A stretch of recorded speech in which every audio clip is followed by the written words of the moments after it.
أعوذ بالله من الشيطان الرجيم. بسم الله الرحمن الرحيم. ومن يقنط منكن لله ورسوله وتعمل صالحا نؤتها أجرها مرتين وأعتدنا لها رزقا كريما. يا نساء النبي لستن كأحد من النساء إن اتقيتن فلا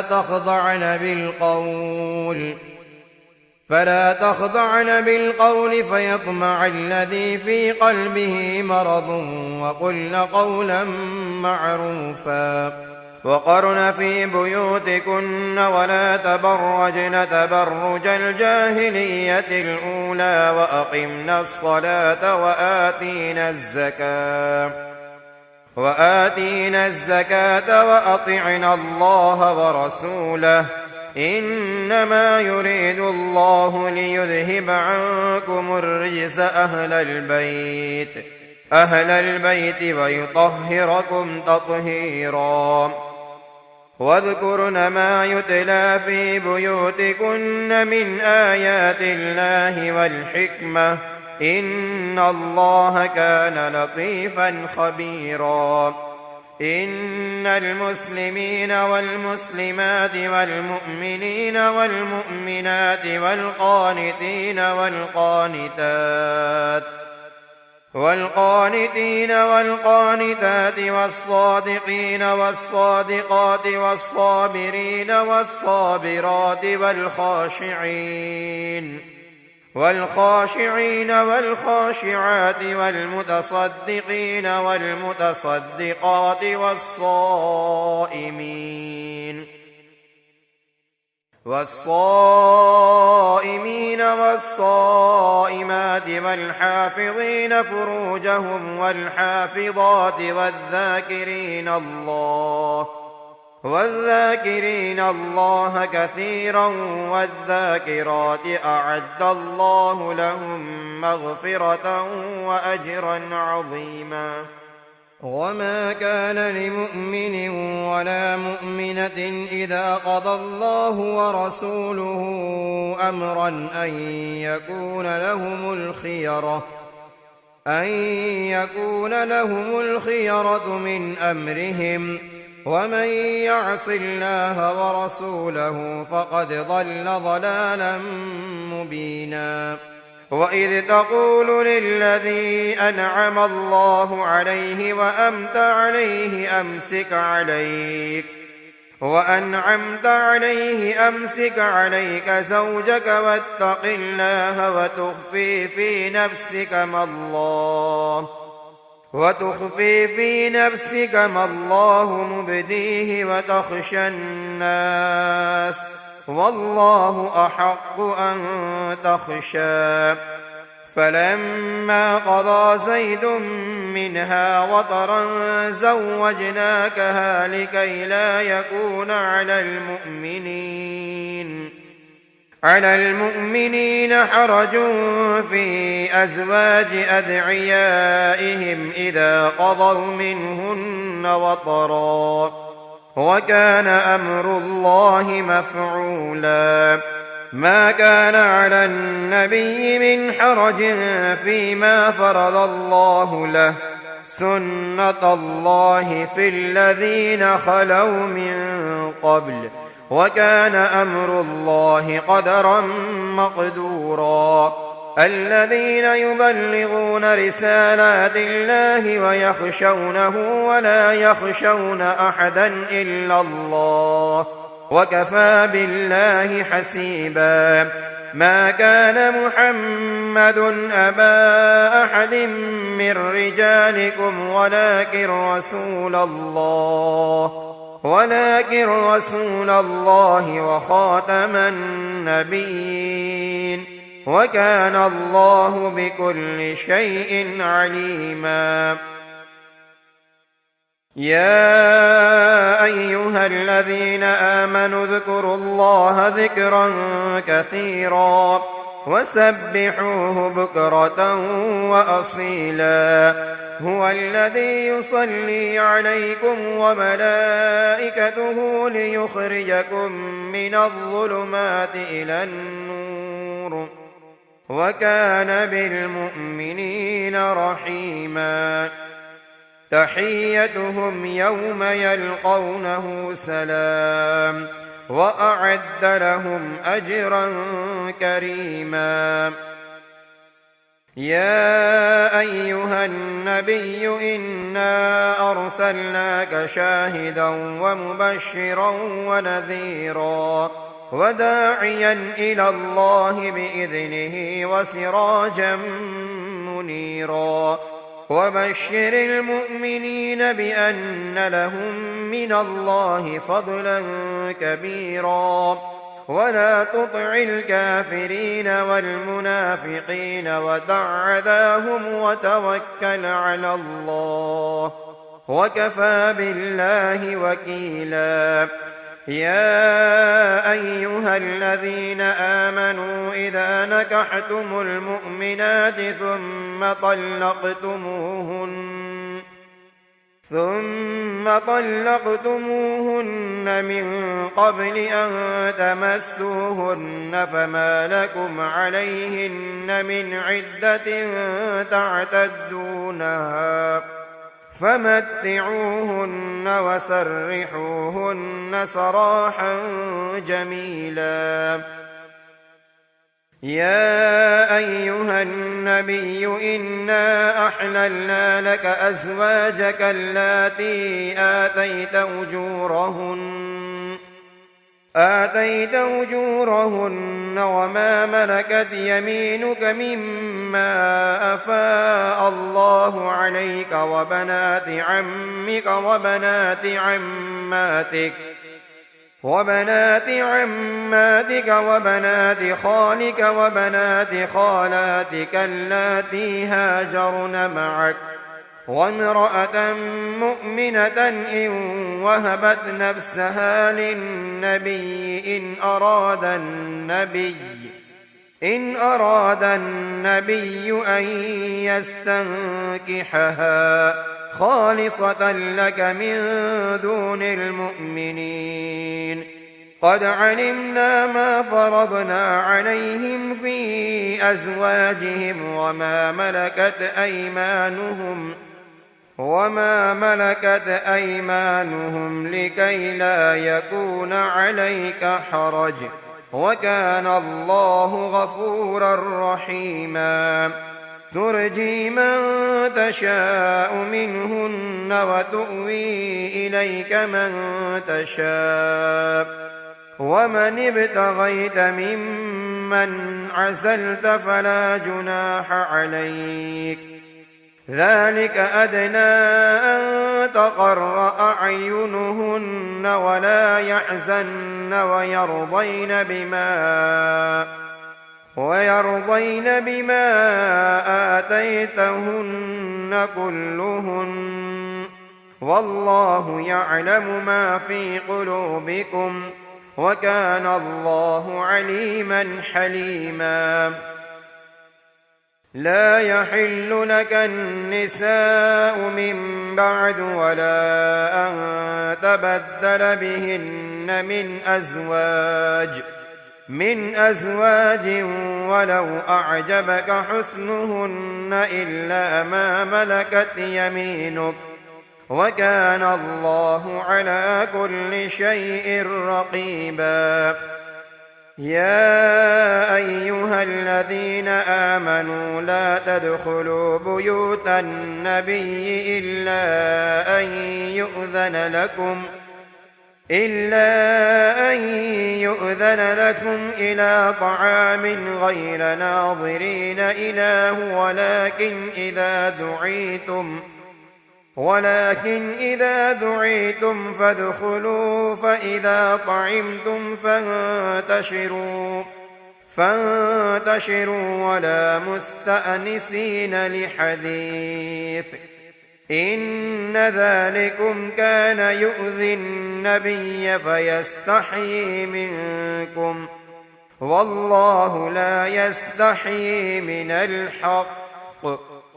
وإذا سألتموهن متاعا فاسألوهن من وراء حجاب ذلكم أطهر لقلوبكم وقلوبهن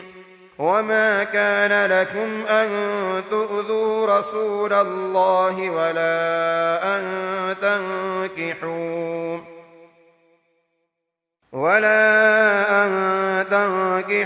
أزواجه من بعده أبدا إن ذلكم كان عند الله عظيما إن تبدوا شيئا أو تخفوه فإن الله كان بكل شيء عليما لا جناح عليهن في آبائهن ولا أبنائهن ولا إخوانهن ولا أبناء إخوانهن ولا أبناء أخواتهن ولا نسائهن ولا ما ملكت أيمانهن واتقين الله إن الله كان على كل شيء شهيدا إن الله وملائكته يصلون على النبي يا أيها الذين آمنوا صلوا عليه وسلموا تسليما إن الذين يؤذون الله ورسوله لعنهم الله في الدنيا والآخرة وأعد لهم عذابا مهينا والذين يؤذون المؤمنين والمؤمنات بغير ما اكتسبوا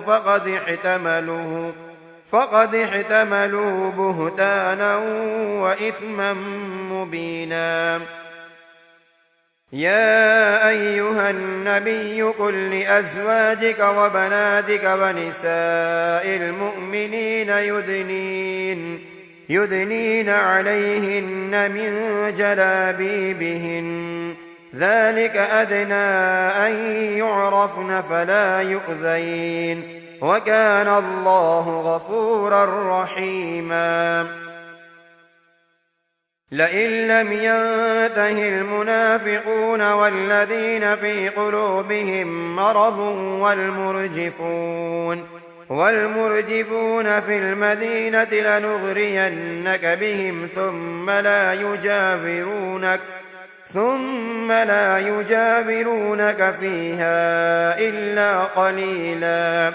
ملعونين أينما ثقفوا أخذوا وقتلوا تقتيلا سنة الله في الذين خلوا من قبل ولن تجد لسنة الله تبديلا يسألك الناس عن الساعة قل إنما علمها عند الله وما يدريك لعل الساعة تكون قريبا إن الله لعن الكافرين وأعد لهم سعيرا خالدين فيها أبدا لا يجدون وليا ولا نصيرا يوم تقلب وجوههم في النار يقولون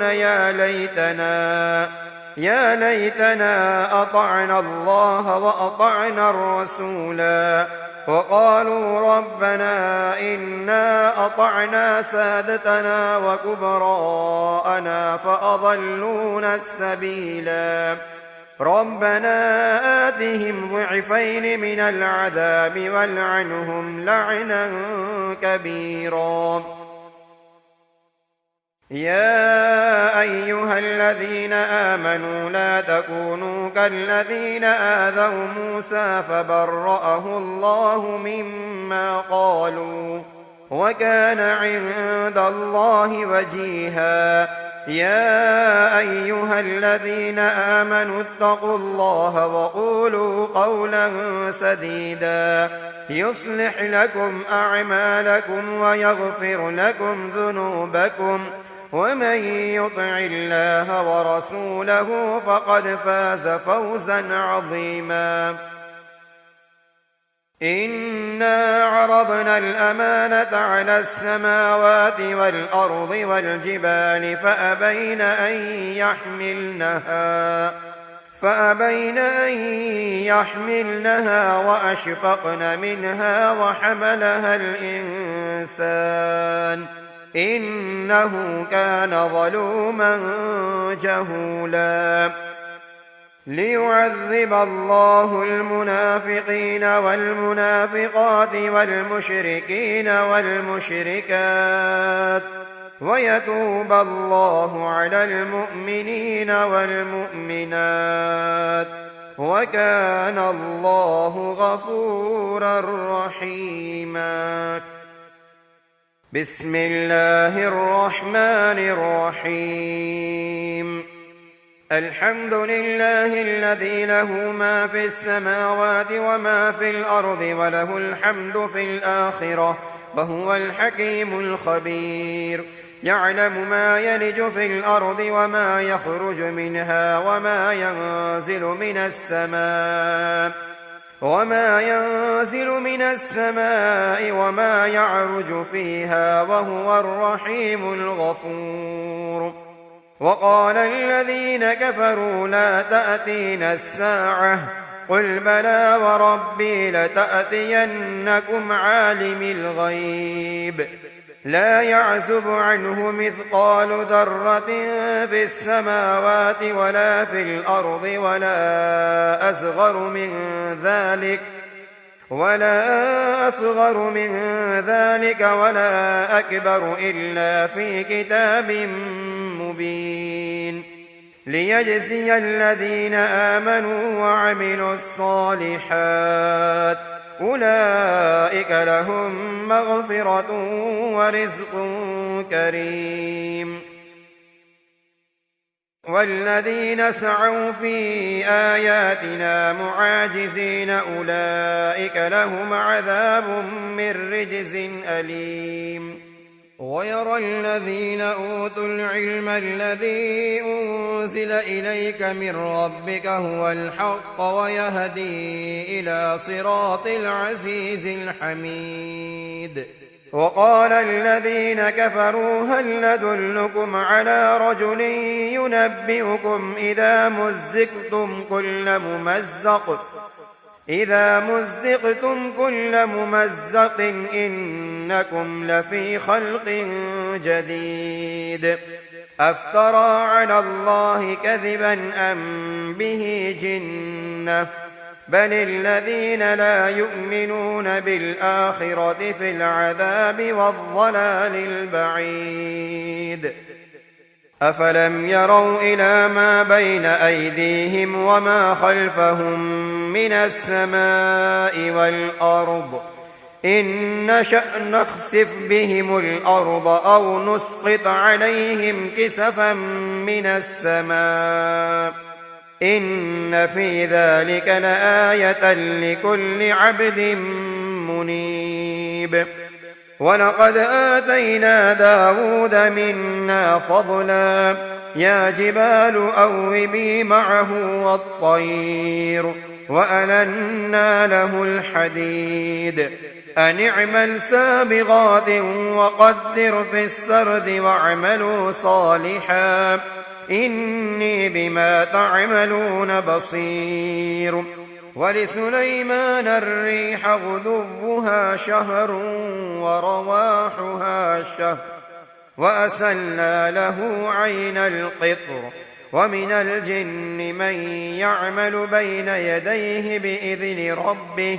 ومن يزغ منهم عن أمرنا نذقه من عذاب السعير. يعملون له ما يشاء من محاريب وتماثيل وجفان كالجواب وقدور الراسيات اعملوا آل داود شكرا وقليل من عبادي الشكور. فلما فلما قضينا عليه الموت ما دلهم على موته إلا دابة الأرض تأكل من سأته فلما خر تبينت الجن أن لو كانوا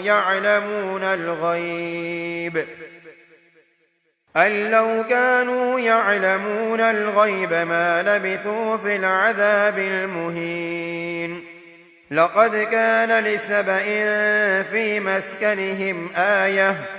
جنتان عن يمين وشمال كلوا من رزق ربكم واشكروا له بلدة طيبة ورب غفور. فأعرضوا فأرسلنا عليهم سيل العرم وبدلناهم بجنتيهم جنتين ذواتي أكل خمط وأثل وشيء من سدر قليل ذلك جزيناهم بما كفروا وهل نجازي إلا الكفور. وجعلنا بينهم وبين القرى التي باركنا فيها قرى ظاهرة وقدرنا فيها السير سيروا فيها ليالي وأياما آمنين. فقالوا ربنا باعد بين أسفارنا وظلموا أنفسهم فجعلناهم أحاديث ومزقناهم كل ممزق إن في ذلك لآيات لكل صبار شكور. ولقد صدق عليهم إبليس ظنه فاتبعوه إلا فريقا من المؤمنين وما كان له عليهم من سلطان إلا لنعلم من يؤمن بالآخرة ممن هو منها في شك وربك على كل شيء حفيظ. قل ادعوا الذين زعمتم من دون الله لا يملكون مثقال ذرة في السماوات ولا في الأرض وما لهم فيهما من شرك وما له منهم من ظهير. ولا تنفع الشفاعة عنده إلا لمن أذن له حتى إذا فزع عن قلوبهم قالوا ماذا قال ربكم قالوا الحق وهو العلي الكبير. قل من يرزقكم من السماوات والأرض قل الله وإنا أو إياكم لعلى هدى أو في ضلال مبين. قل لا تسألون عما أجرمنا ولا نسأل عما تعملون. قل يجمع بيننا ربنا ثم يفتح بيننا بالحق وهو الفتاح العليم. قل أروني الذين ألحقتم به شركاء كلا بل هو الله العزيز الحكيم. وما أرسلناك إلا كافة للناس بشيرا ونذيرا ولكن أكثر الناس لا يعلمون. ويقولون متى هذا الوعد إن كنتم صادقين قل لكم ميعاد يوم لا تستأخرون عنه ساعة ولا تستقدمون. وقال الذين كفروا لن نؤمن بهذا القرآن ولا بالذي بين يديه ولو ترى إذ الظالمون موقوفون عند ربهم يرجع بعضهم إلى بعض القول يقول الذين استضعفوا للذين استكبروا لولا أنتم لكنا مؤمنين قال الذين استكبروا للذين استضعفوا أنحن صددناكم عن الهدى بعد إذ جاءكم بل كنتم مجرمين وقال الذين استضعفوا للذين استكبروا بل مكر الليل والنهار إذ تأمروننا أن نكفر بالله ونجعل له أندادا وأسروا الندامة لما رأوا العذاب وجعلنا الأغلال في أعناق الذين كفروا هل يجزون إلا ما كانوا يعملون وما أرسلنا في قرية من نذير إلا قال مترفوها إنا بما أرسلتم به كافرون وقالوا نحن أكثر أموالا وأولادا وما نحن بمعذبين قل إن ربي يبسط الرزق لمن يشاء ويقدر ولكن أكثر الناس لا يعلمون وما أموالكم ولا أولادكم بالتي تقربكم عندنا زلفى إلا من آمن وعمل صالحا فأولئك لهم جزاء الضعف بما عملوا وهم في الغرفات آمنون والذين يسعون في آياتنا معاجزين أولئك في العذاب محضرون قل إن ربي يبسط الرزق لمن يشاء من عباده ويقدر له وما أنفقتم من شيء فهو يخلفه وهو خير الرازقين ويوم يحشرهم جميعا ثم يقول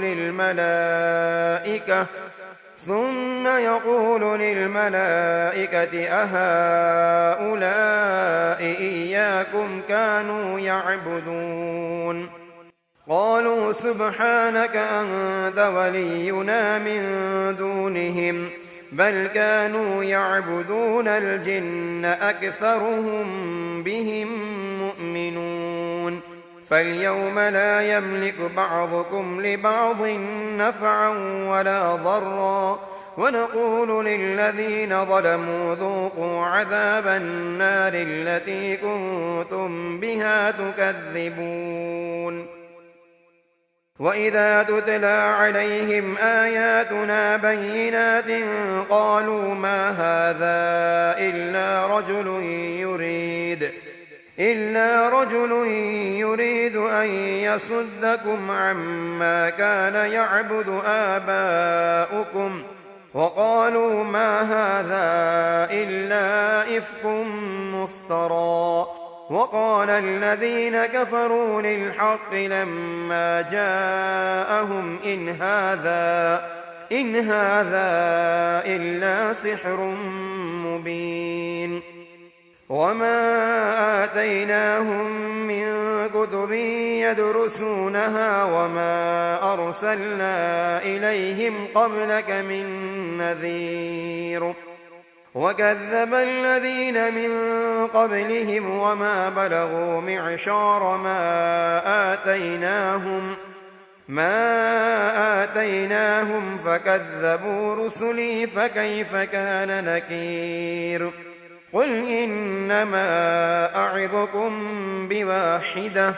أن تقوموا لله مثنى وفرادا ثم تتفكروا ما بصاحبكم من جنة إن هو إلا نذير لكم بين يدي عذاب شديد. قل ما سألتكم من أجر فهو لكم إن أجري إلا على الله وهو على كل شيء شهيد. قل إن ربي يقذف بالحق علام الغيوب. قل جاء الحق وما يبدئ الباطل وما يعيد. قل إن ضللت فإنما أضل على نفسي وإن اهتديت فبما يوحي إلي ربي إنه سميع قريب. ولو ترى إذ فزعوا فلا فوت وأخذوا من مكان قريب وقالوا آمنا به وأنى لهم التناوش من مكان بعيد وقد كفروا به من قبل ويقذفون بالغيب من مكان بعيد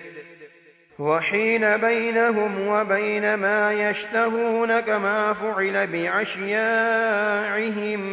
من قبل إنهم كانوا في شك مريب. بسم الله الرحمن الرحيم. الحمد لله فاطر السماوات والأرض جاعل الملائكة رسلا أولي أجنحة مثنى وثلاث ورباع يزيد في الخلق ما يشاء إن الله على كل شيء قدير. ما يفتح الله للناس من رحمة فلا ممسك لها وما يمسك فلا مرسل له من بعده وهو العزيز الحكيم. يا أيها الناس اذكروا نعمة الله عليكم هل من خالق غير الله يرزقكم من السماء والأرض لا إله إلا هو فأنى تؤفكون. وإن يكذبوك فقد كذبت رسل من قبلك وإلى الله ترجع الأمور. يا أيها الناس إن وعد الله حق فلا تغرنكم الحياة الدنيا ولا يغرنكم بالله الغرور. إن الشيطان لكم عدو فاتخذوه عدوا إنما يدعو حزبه ليكونوا من أصحاب السعير. الذين كفروا لهم عذاب شديد والذين آمنوا وعملوا الصالحات لهم مغفرة وأجر كبير. أفمن زين له سوء عمله فرآه حسنا فإن الله يضل من يشاء ويهدي من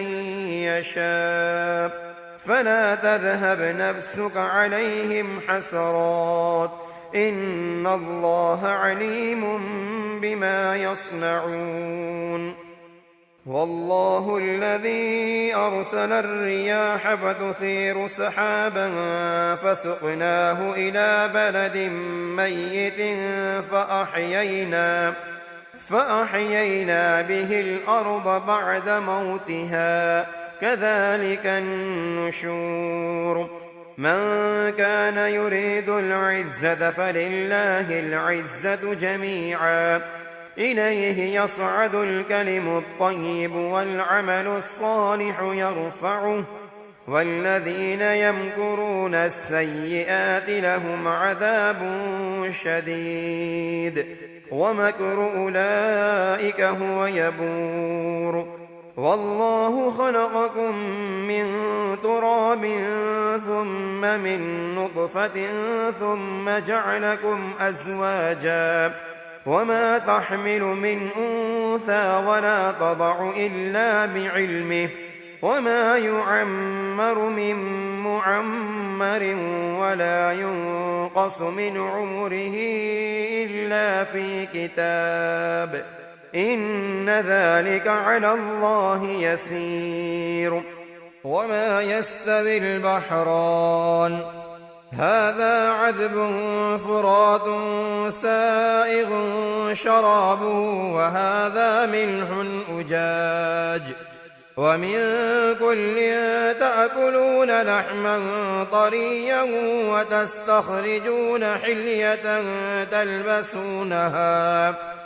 وترى الفلك فيه مواخر لتبتغوا من فضله ولعلكم تشكرون يولج الليل في النهار ويولج النهار في الليل وسخر الشمس والقمر كل يجري لأجل مسمى ذلكم الله ربكم له الملك والذين تدعون من دونه ما يملكون من قطمير إن تدعوهم لا يسمعوا دعاءكم ولو سمعوا ما استجابوا لكم ويوم القيامة يكفرون بشرككم ولا ينبئك مثل خبير يا أيها الناس أنتم الفقراء إلى الله والله هو الغني الحميد إن يشأ يذهبكم ويأت بخلق جديد وما ذلك على الله بعزيز ولا تزر وازرة وزر أخرى وإن تدع مثقلة إلى حملها لا يحمل منه شيء ولو كان ذا قربى إنما تنذر الذين يخشون ربهم بالغيب وأقاموا الصلاة ومن تزكى فإنما يتزكى لنفسه وإلى الله المصير وما يستوي الأعمى والبصير ولا الظلمات ولا النور ولا الظل ولا الحرور وما يستوي الأحياء ولا الأموات إن الله يسمع من يشاء وما أنت بمسمع من في القبور إن أنت إلا نذير إنا أرسلناك بالحق بشيرا ونذيرا وإن من أمة إلا خلا فيها نذير وإن يكذبوك فقد كذب الذين من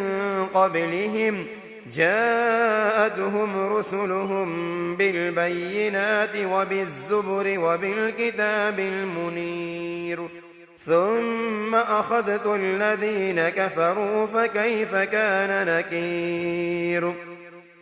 ألم تر أن الله أنزل من السماء ماء فأخرجنا به ثمرات مختلفا ألوانها ومن الجبال جدد بيض وحمر مختلف ألوانها وغرابيب سود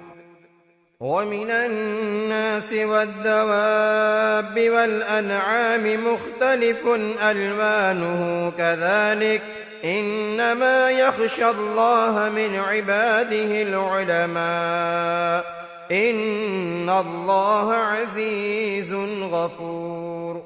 إن الذين يتلون كتاب الله وأقاموا الصلاة وأنفقوا مما رزقناهم سرا وعلانية يرجون تجارة لن تبور ليوفيهم أجورهم ويزيدهم من فضله إنه غفور شكور والذي أوحينا إليك من الكتاب هو الحق مصدقا لما بين يديه إن الله بعباده لخبير بصير ثم أورثنا الكتاب الذين اصطفينا من عبادنا فمنهم ظالم لنفسه ومنهم مقتصد ومنهم سابق بالخيرات بإذن الله ذلك هو الفضل الكبير جنات عدن يدخلونها يحلون فيها من أساور من ذهب ولؤلؤا ولباسهم فيها حرير وقالوا الحمد لله الذي أذهب عنا الحزن إن ربنا لغفور شكور الذي أحلنا دار المقامة من فضله لا يمسنا فيها نصب ولا يمسنا فيها لغوب والذين كفروا لهم نار جهنم لا يقضى عليهم فيموتوا ولا يخفف عنهم من عذابها كذلك نجزي كل كفور وهم يصطرخون فيها ربنا أخرجنا نعمل صالحا غير الذي كنا نعمل أولم نعمركم ما يتذكر فيه من تذكر وجاءكم النذير فذوقوا فما للظالمين من نصير إن الله عالم غيب السماوات والأرض إنه عليم بذات الصدور هو الذي جعلكم خلائف في الأرض فمن كفر فعليه كفره ولا يزيد الكافرين كفرهم عند ربهم إلا مقتا ولا يزيد الكافرين كفرهم إلا خسارا قل أرأيتم شركاءكم الذين تدعون من دون الله أروني ماذا خلقوا من الأرض أم لهم شرك في السماوات أم آتيناهم كتابا فهم على بينة منه بل إن يعد الظالمون بعضهم بعضا إلا غرورا إن الله يمسك السماوات والأرض أن تزولا ولئن زالتا إن أمسكهما من أحد من بعده إنه كان حليما غفورا وأقسموا بالله جهد أيمانهم لئن جاءهم نذير ليكونن أهدى من إحدى الأمم فلما جاءهم نذير ما زادهم إلا نفورا استكبارا في الأرض ومكر السيء ولا يحيق المكر السيء إلا بأهله فهل ينظرون إلا سنة الأولين فلن تجد لسنة الله تبديلا ولن تجد لسنة الله تحويلا أولم يسيروا في الأرض فينظروا كيف كان عاقبة الذين من قبلهم وكانوا أشد منهم قوة وما كان الله ليعجزه من شيء في السماوات ولا في الأرض إنه كان عليما قديرا ولو يؤاخذ الله الناس بما كسبوا ما ترك على ظهرها من دابة ولكن يؤخرهم إلى أجل مسمى فإذا جاء أجلهم فإن الله كان بعباده بصيرا. بسم الله الرحمن الرحيم. ياسين والقرآن الحكيم إنك لمن المرسلين على صراط مستقيم تنزيل العزيز الرحيم لتنذر قوما ما أنذر آباؤهم فهم غافلون لقد حق القول على أكثرهم فهم لا يؤمنون إنا جعلنا في أعناقهم أغلالا فهي إلى الأذقان فهم مقمحون وجعلنا من بين أيديهم سدا ومن خلفهم سدا فأغشيناهم فهم لا يبصرون وسواء عليهم أأنذرتهم أم لم تنذرهم لا يؤمنون إنما تنذر من اتبع الذكر وخشي الرحمن بالغيب فبشره بمغفرة وأجر كريم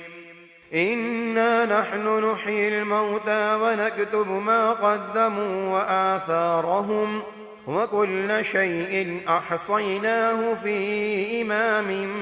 مبين واضرب لهم مثلا أصحاب القرية إذ جاءها المرسلون إذ أرسلنا إليهم 2 فكذبوهما فعززنا ب3 فقالوا إنا إليكم مرسلون قالوا ما أنتم إلا بشر مثلنا وما أنزل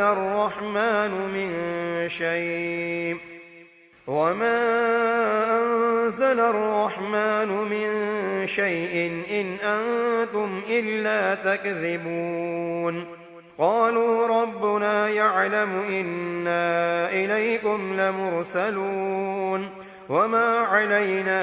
إلا البلاغ المبين